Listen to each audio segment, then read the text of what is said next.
What if the greatest regret you carry isn't about what you failed to do, but about what you failed to say? The words you kept quiet, the apology you never gave, the love you held back. As we enter the second half of life, these silences often become our heaviest burdens. Welcome back, everyone, and this is Buddha Essence Wisdom.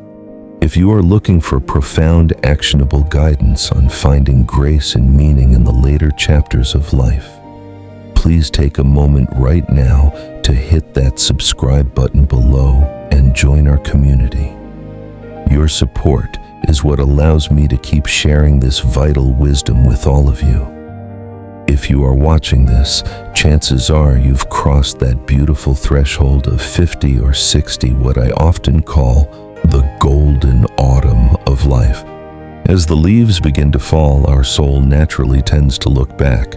And don't you find that the deepest pain in retrospect isn't about the money we earned or the fame we achieved, but about the empty spaces in our relationships?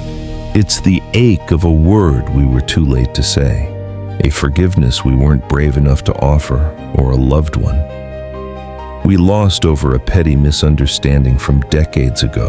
I want you to imagine this. Relationships are not just social ties, they are sacred grounds. In Eastern philosophy, especially in Buddhism, this is where your karma unfolds. Every interaction, whether it's a kind word or a moment of neglect, is a seed that you are planting. And even if you forget about them, those seeds lie dormant, waiting for the day they bear fruit in your own heart. Have you ever felt that way? That heavy feeling you can't quite name, but it clings to you when the night is quiet. I recall a dear friend of mine, Sarah, in her 70s. She hadn't spoken to her brother for over 40 years because of a small land dispute.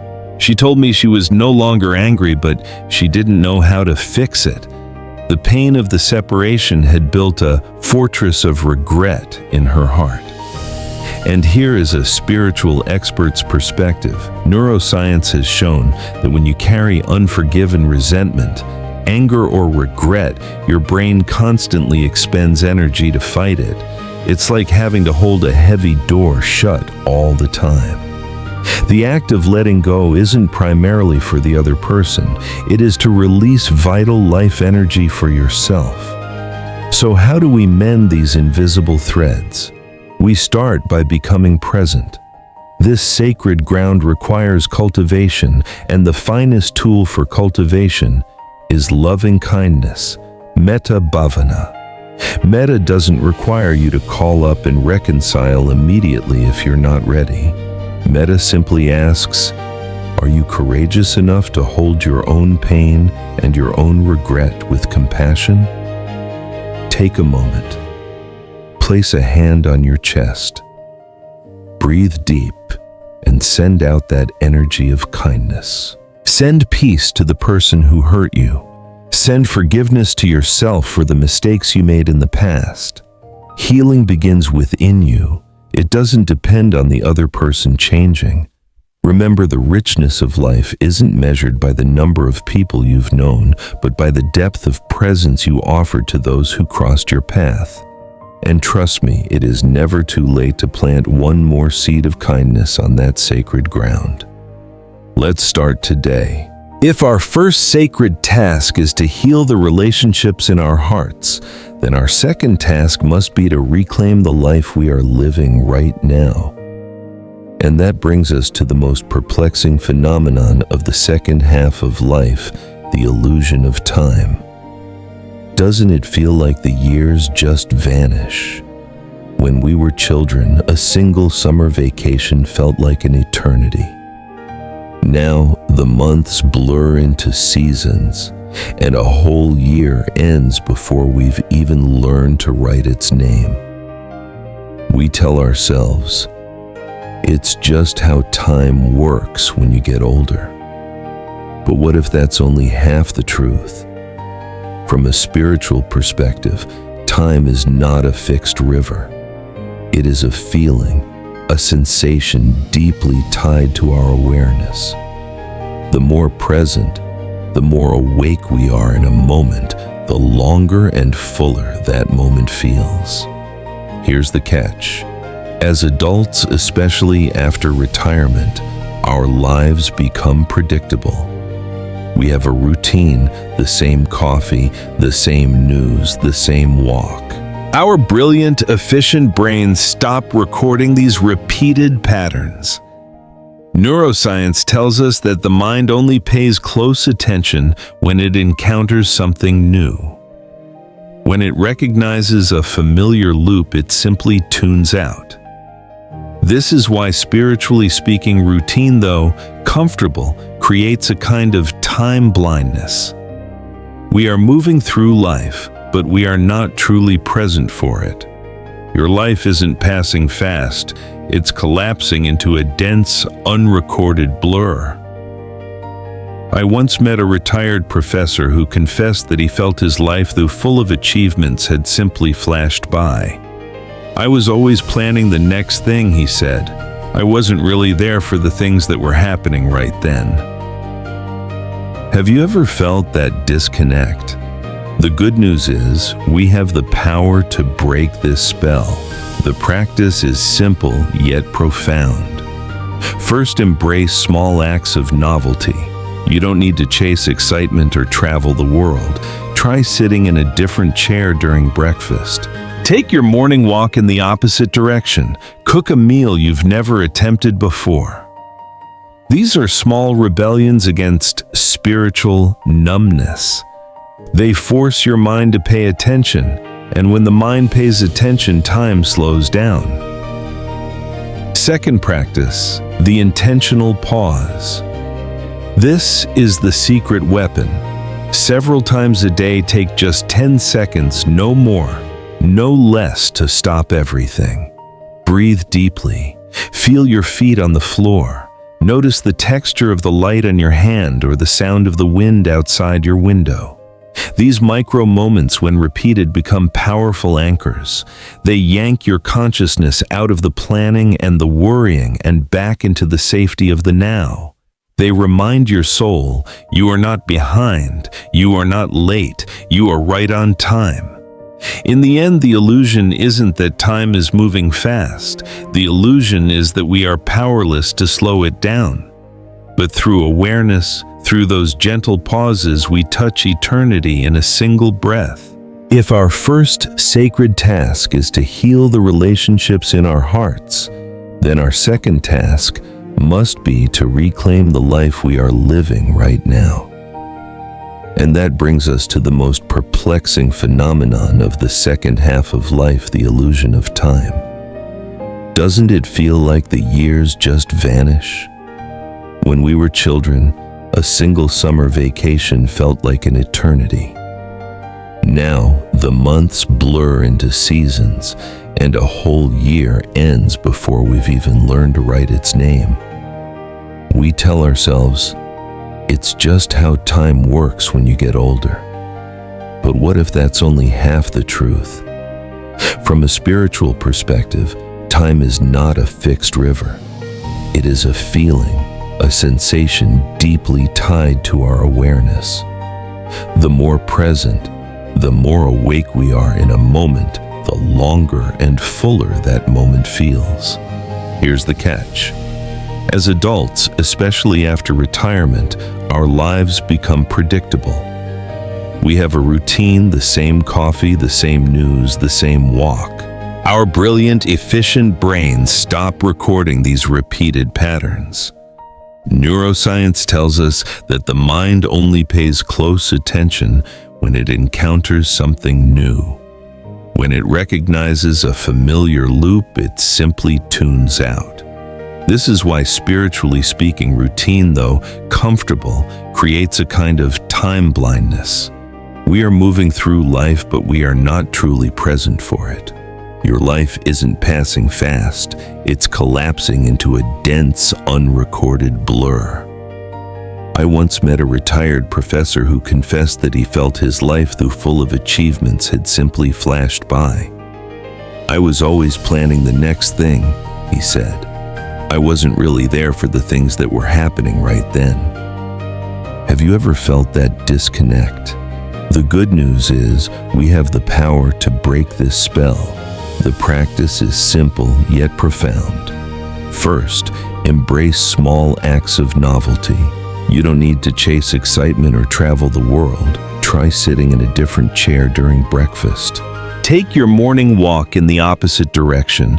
Cook a meal you've never attempted before. These are small rebellions against spiritual numbness. They force your mind to pay attention, and when the mind pays attention, time slows down. Second practice, the intentional pause. This is the secret weapon. Several times a day, take just 10 seconds, no more, no less, to stop everything. Breathe deeply. Feel your feet on the floor. Notice the texture of the light on your hand or the sound of the wind outside your window. These micro moments, when repeated, become powerful anchors. They yank your consciousness out of the planning and the worrying and back into the safety of the now.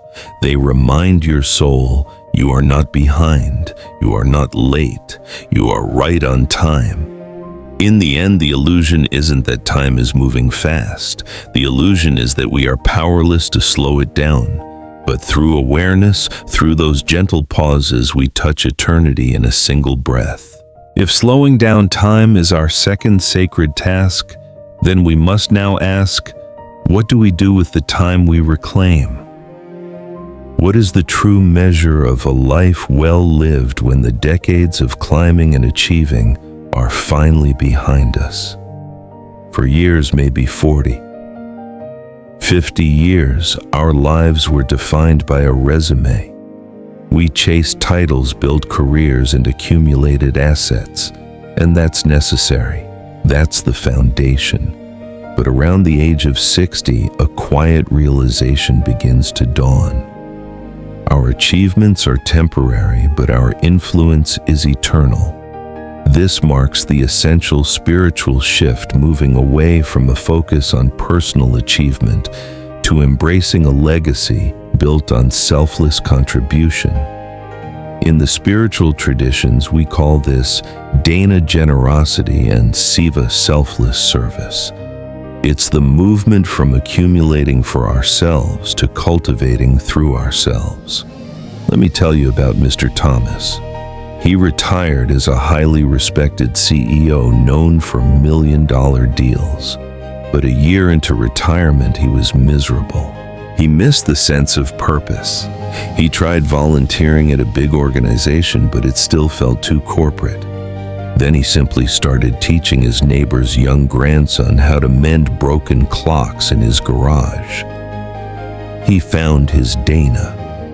He wasn't teaching physics, he was teaching patience, focus, and the beauty of repair. He told me, for 40 years, people remembered the numbers on my balance sheet.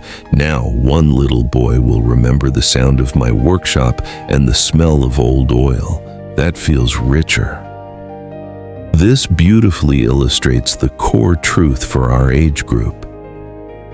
The most valuable thing you have to leave behind is not your assets, but your values and the wisdom you have earned.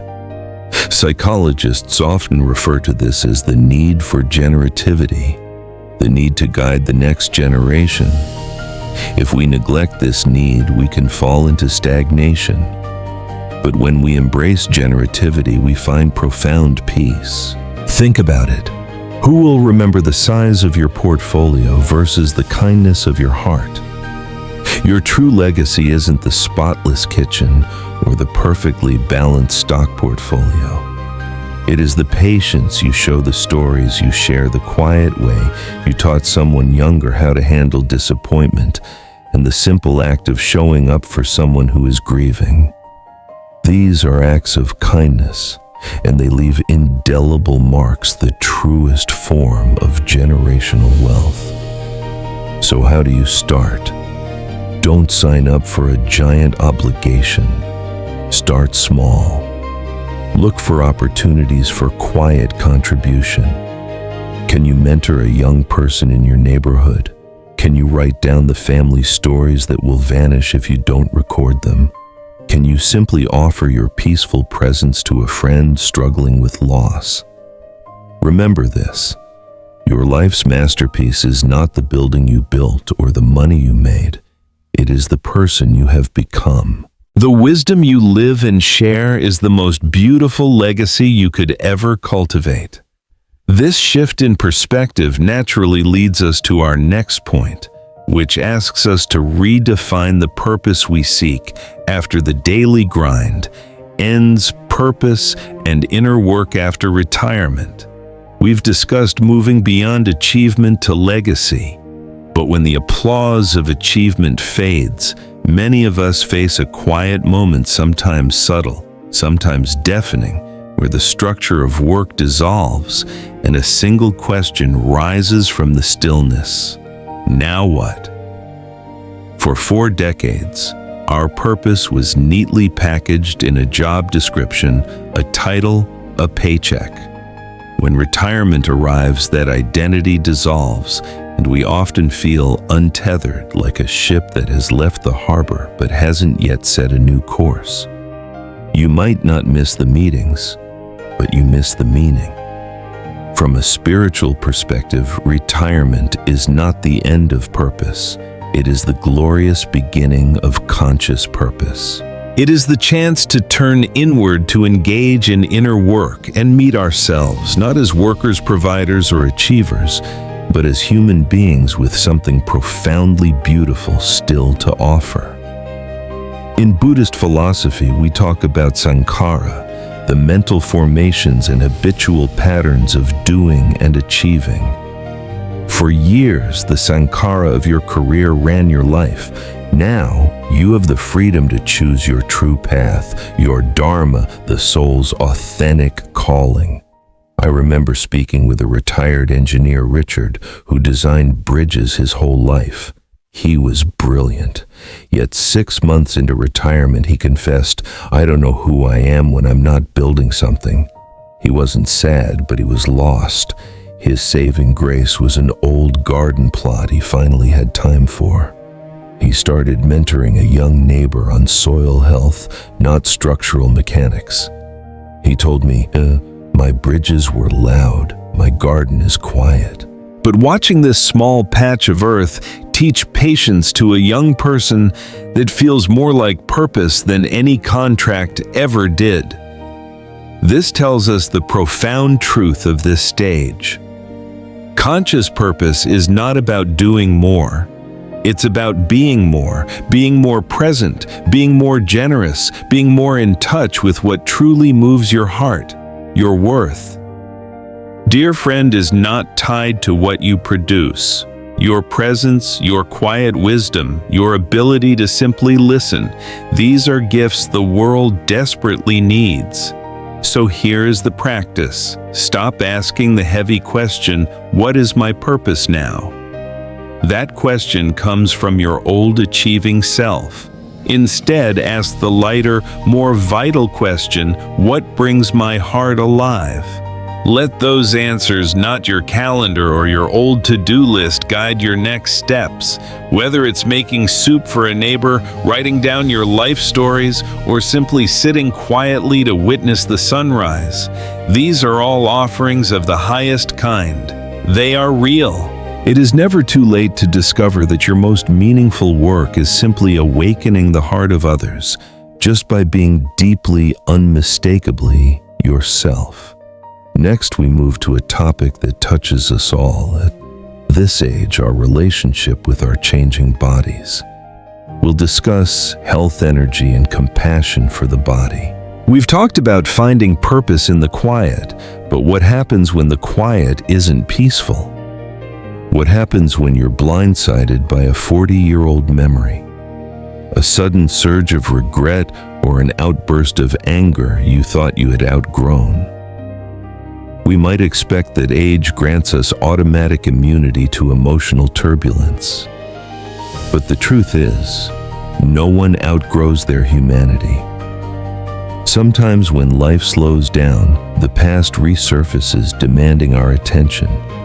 From a spiritual standpoint, We learn to see emotions not as enemies to be defeated, but as visitors. Siddha Vethi mind moments that arise due to causes and conditions. They are temporary, like clouds passing across the sky. Here's a powerful insight rooted in simple science. Most strong, raw emotions, anger, fear, deep sorrow, have a natural physiological lifespan of just about 90 seconds.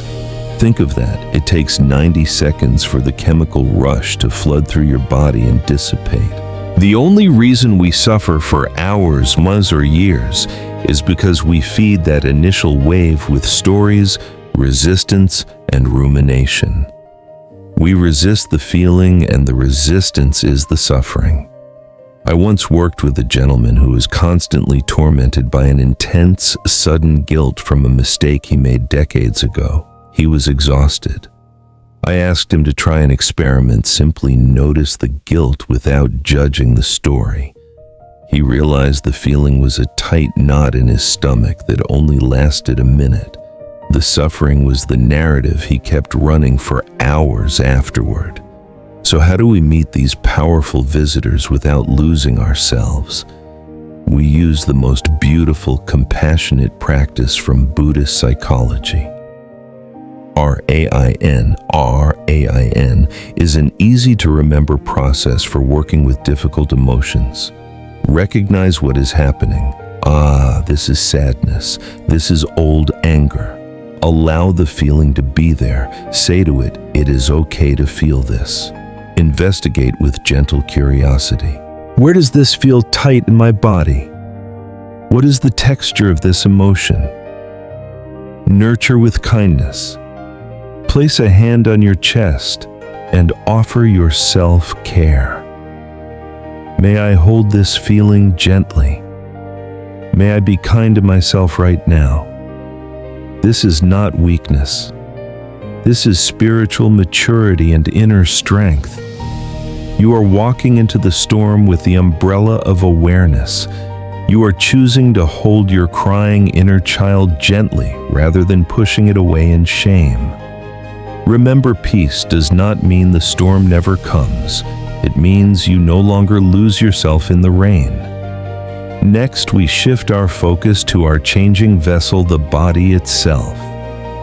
We'll explore the importance of health, energy, and compassion for the body.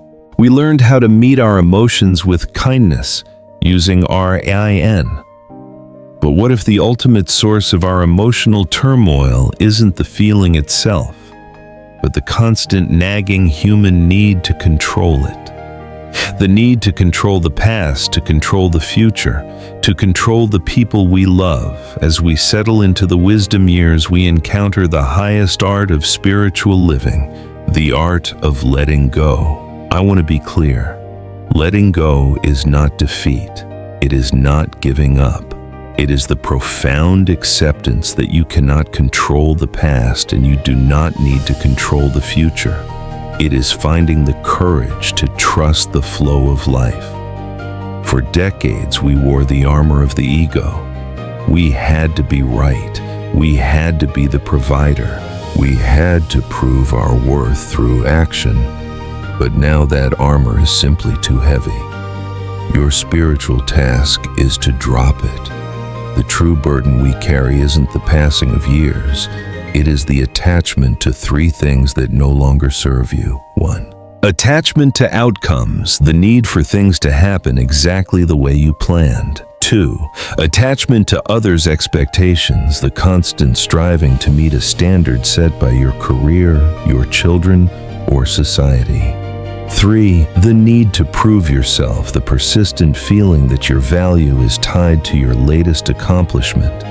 I recall a conversation with a former professor who confessed his biggest struggle wasn't retirement. It was his constant disappointment with his adult children's life choices. He was trying to direct their lives like they were still his students. He only found peace when he admitted, "I'm fighting a battle that ended years ago. My children are not me, and my advice is just noise if it's wrapped in expectation." The moment he released the need to control the outcome of their lives, he was able to love them simply for who they are. This is the glorious release from the burden of the ego after decades of struggle. The freedom you seek is found not in accumulating more, but in releasing what you are stubbornly clinging to. Here is the simple practice whenever you feel that familiar tightening, that urge to fix, to micromanage, or to argue your perspective. Pause and quietly say 2 words to yourself. It is enough. My life's work is enough. My contribution to my family is enough. The person I am right now is enough. Letting go is simply choosing peace over the perceived need to be right. It is choosing to be present with what is rather than struggling against what isn't. This brings us to our most intimate teacher, the body itself. Next, we will discuss health, energy, and compassion for the body. We've talked about the freedom that comes from letting go of the ego's need to control. But once the pressure to prove yourself is gone, what fuels the soul's desire for growth? Does learning stop when you stop earning? There's a quiet cultural misconception that deep learning is reserved for the young. But the truth is, the most profound learning, the kind that truly liberates us, only begins when the pressure to achieve fades, and all that remains is pure, heartfelt curiosity. In the Buddhist tradition, we call this prajna, not just intellectual knowing, but the kind of wisdom that is carved into your heart by decades of experience. It is earned through heartbreak and healing, through showing up again and again for the messy, beautiful miracle that is this human life. Your knowledge didn't come from a textbook, it came from living. This profound shift means your role changes from striver to sage, from a technical expert to a compassionate guide. Your new task is not to accumulate more knowledge for yourself, but to practice generous sharing. Think of a dear friend of mine, a retired nurse named Martha. She started teaching a small, simple mindfulness class at her community center.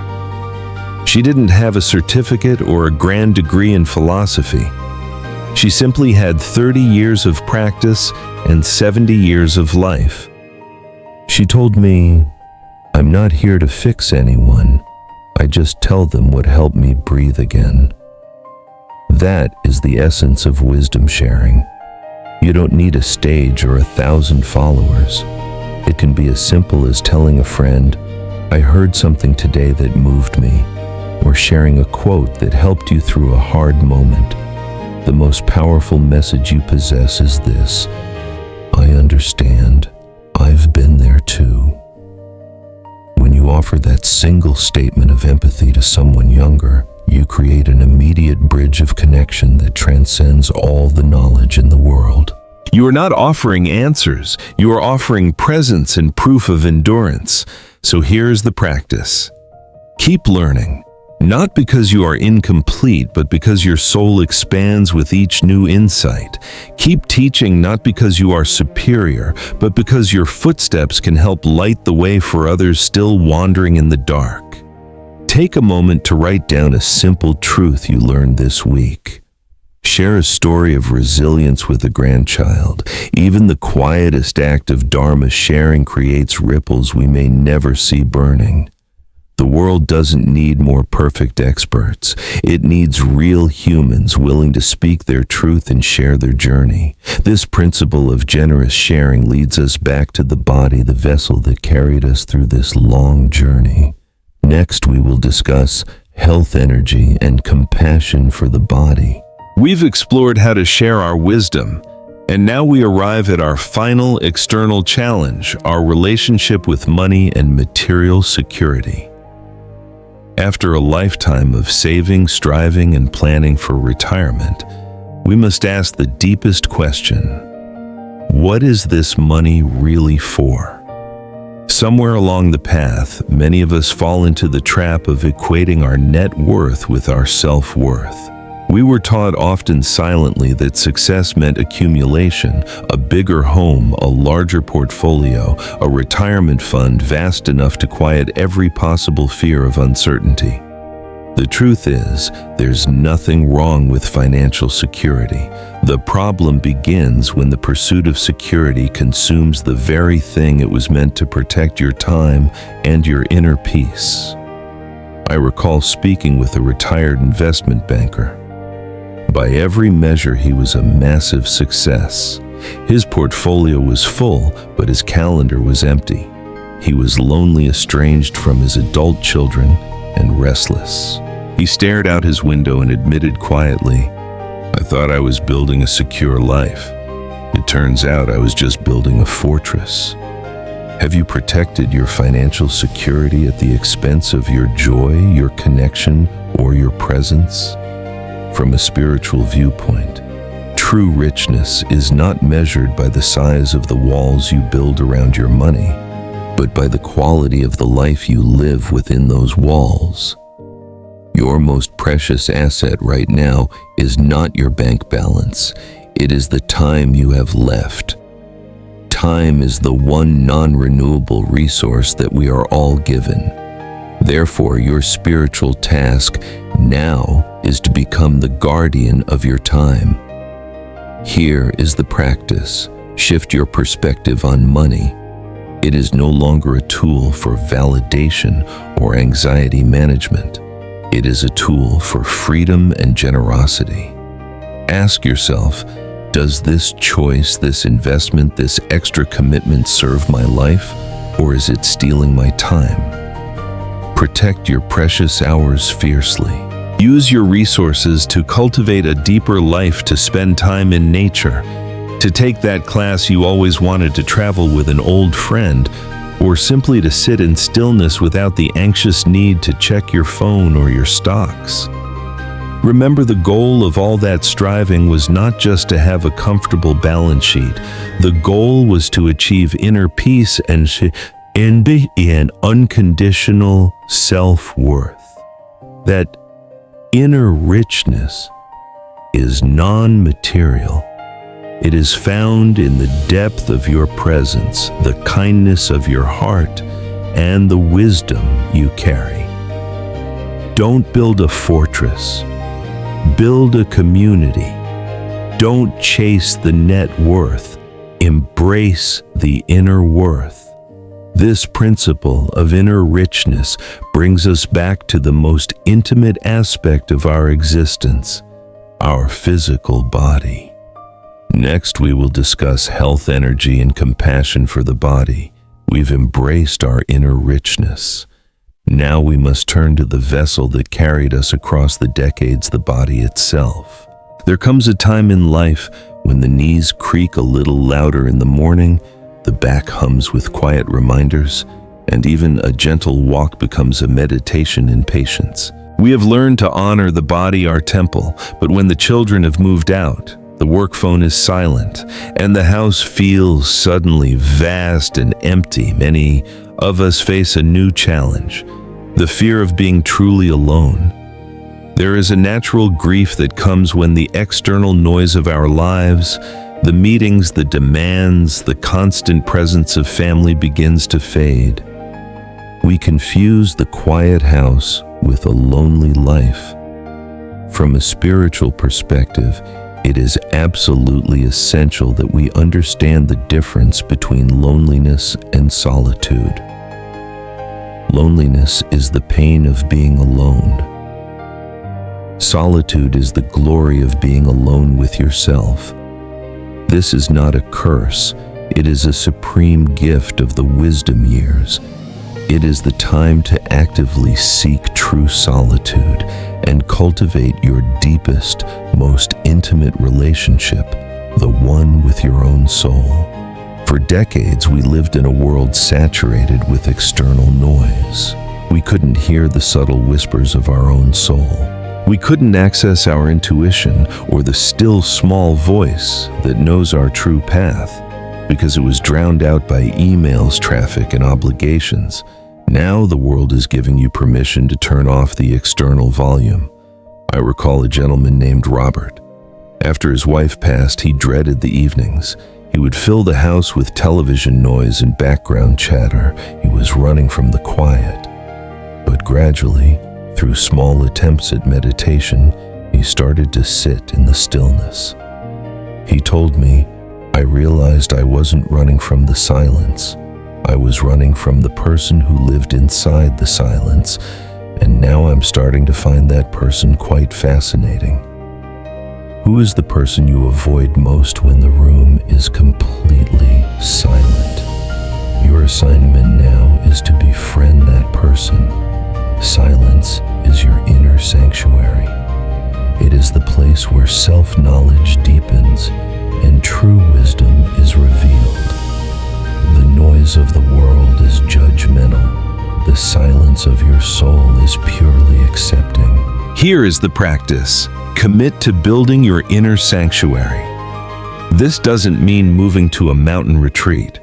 It means creating small, intentional moments of quiet. Sit without your phone or any technology for 15 minutes each morning. Just sit. Take a mindful walk entirely alone, leaving your earbuds behind. Listen to the wind you're breathing and your own thoughts. Do not try to do anything in the silence. Simply be. Trust that in the absence of noise, your soul will begin to speak and you will find a richness in your own company that you never knew existed. This profound inner listening prepares us for our final principle, which anchors all these teachings in one core lesson: what truly matters. Perhaps like many of us, you felt a sense of betrayal when your body no longer obeys with the ease it once did. You might feel frustrated or angry, as if your own vessel decided to move on without telling you.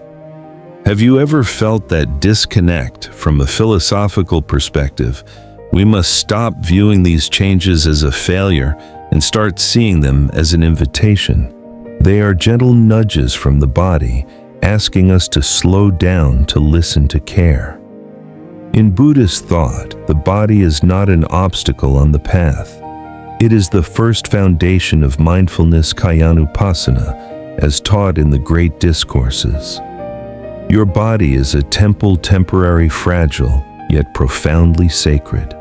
It is the vessel through which you experience the totality of this human life.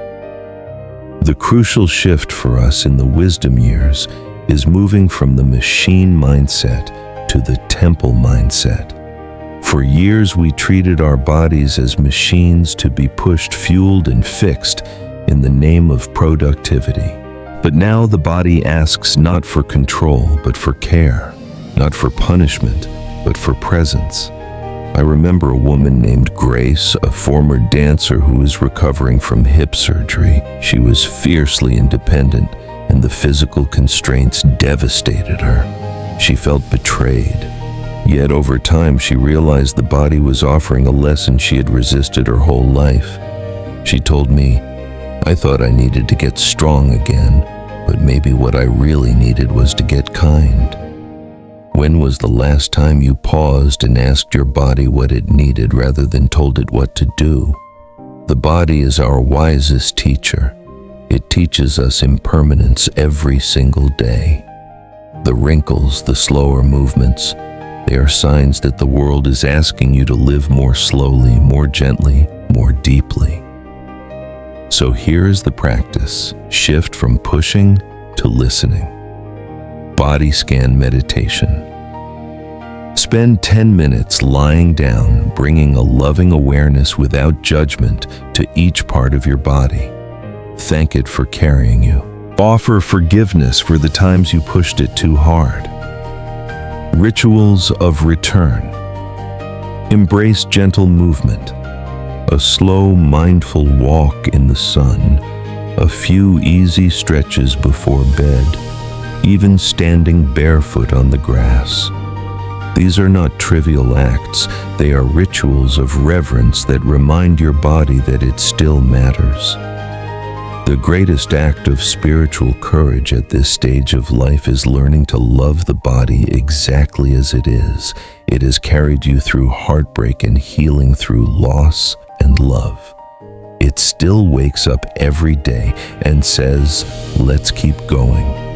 This compassion leads us to the heart of what brings us comfort in old age, finding companionship in the deep, quiet spaces. Next, we will discuss befriending solitude and silence. We have reached the final and most crucial principle of our series. It is the culmination of all the wisdom we have explored together, from healing relationships to befriending silence. All those practices lead to one single profound question that requires the complete honesty of your soul. What ultimately truly matters? For decades, we lived under a cultural mandate. Be busy. Be productive. Be measurable. Our calendars and to-do lists became the primary compass for our self-worth. We fell into a subtle trap, confusing busyness with purpose. Do you remember that feeling of exhaustion yet pride when you told someone you were too busy to rest? Busyness became an invisible trophy, a shield we used to avoid confronting the voids within. Have you ever used busyness as a shield? Our greatest fear in the wisdom years isn't death but uselessness. After the professional noise fades, the ego, that part of us demanding a role and recognition, whispers, if you're not doing something, you are nothing. We continue to create new noise over scheduling, managing assets obsessively, and filling the silence. This is the old habit of the ego. It refuses simplicity or ease. I knew a retired executive who had accumulated immense wealth. Yet when he retired, he became irritable and restless. He was so busy managing his portfolio, protecting his fortress of assets, that when his daughter called, he answered curtly, claiming he had important things to handle. His busyness did not bring purpose. It only brought exhaustion and a feeling of organized loneliness. We must realize that true purpose is not found in your schedule. It is found in your presence. Authentic purpose is a flow. It comes from being and generosity. If there is one place on earth where the truth cannot be distorted, it is alongside those who are preparing to leave. Hospice caregivers share a universal truth. At the end of their lives, people do not regret the lack of material things. The regrets always revolve around three categories. 1, lack of peace. I wish I hadn't worried so much about the trivial things. I let fear hijack my joy. Worry is the most colossal waste of creative energy. We mistook unnecessary worry for responsibility, but inner peace is our greatest asset. 2, lack of connection. People, they regret letting pride, busyness, or distance fracture essential bonds. They realize that one smile, one heartfelt phone call, or one hug is worth more than all the trophies they ever earned. 3, lack of time/courage. I wish I had had the courage to live a life true to myself. This is the regret over missed opportunities for presence and unspoken truths. When you look back from the end of the road, all the fears about not having enough money will vanish like mist. What remains is only the depth of presence and the extent of love you gave. This is the final undeniable proof of spiritual philosophy. Self-worth is never defined by net worth. If the wisdom of regret is so valuable, we must incorporate it into our daily lives. Our most powerful tool is the deathbed perspective. This perspective is not morbid. It is the most absolute liberation for living fully. It is not the end. It is the compass for beginning every day. It requires you to do this. Every morning, look back from the future to guide the choices of the present day. Before you step out of bed, take a minute and make this quiet commitment. 1. The presence test. Imagine looking back at today from the age of 90. Will the tasks you plan to do in the next hour truly matter? Is checking news or emails worth more than sitting in stillness? Principle 10, or hugging your loved one too. Differentiating choices when facing a conflict. Ask, if this were my last day, would I choose peace or the need to be right, the deathbed? Perspective reminds you, time spent in anger is an irrecoverable waste. You will choose the embrace over the icy silence. 3. Prioritizing people. Focus on actions that create precious, simple, unplanned memories. A genuine smile, a sincere check-in, a story shared. Guard those moments strictly. By applying this perspective, you eliminate 90% of the petty distractions and useless anxieties that the ego constantly tries to drag you into. You stop running on the momentum of habit and start living with conscious intention. All 11 principles converge at one single point. You have earned the right to live with absolute peace. You don't need to do anything more to prove your worth. Now, it is time to reap the wisdom. The final wisdom is not complexity, it is simplicity. Choose presence. Principle 2, instead of worrying about tomorrow. And choose compassion. Principle 9, instead of self-criticism of the body. Choose liberation. Principle 6, instead of clinging to outcomes.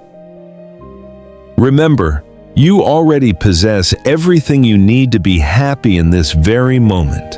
The only difference between an ordinary life and a fulfilled life lies in every conscious choice you make today. Live as if you are looking back at today and smiling because you chose love and presence. Thank you for walking this profound path with me. If these principles resonated with your heart, please share this video with someone who needs to hear it today. And remember to subscribe to Buddha Essence Wisdom. Until next time, may you find deep peace in the present moment. If today's reflection resonates with you, you're welcome to support the channel by liking, sharing, or subscribing. Each small action you take is a source of energy that helps me continue creating mindful content for the Buddha Essence Wisdom community.